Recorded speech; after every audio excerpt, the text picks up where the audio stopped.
कि दिलवा में सपना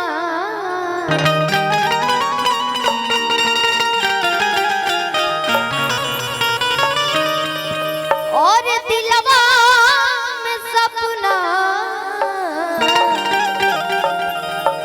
हो गोरिया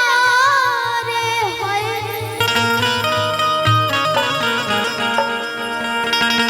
कि दिलवा में सपना हजार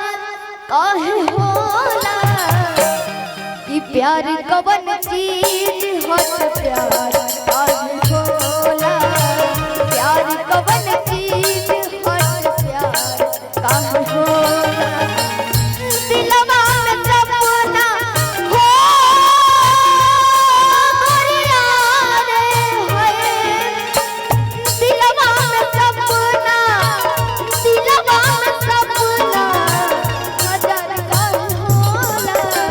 प्यार कवन चीज हट प्यार काहे होला प्यार कवन चीज हट प्यार काहे होला।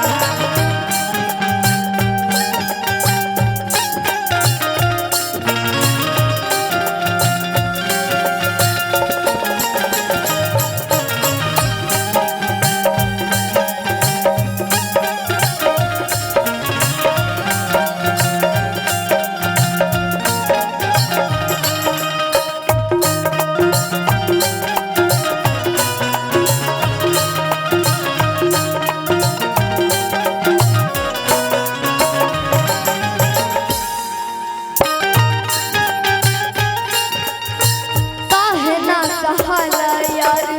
प्यार के जुदाई है दिल से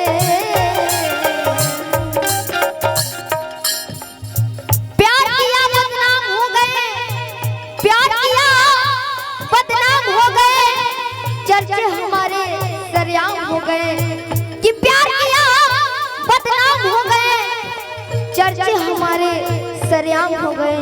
अरे जालिम ने दिल उस वक्त तोड़ा जब उसके प्यार के गुलाम हो गए। काहे ना सहला यार प्यार के जुदाई है दिल से काटे ना दिन मारतिया बीते ना जिंदगियां मुश्किल से मिले खातिर दिल ओ गोरिया रे हाय मिले खातिर दिल बेकरार काहे होला प्यार कवन चीज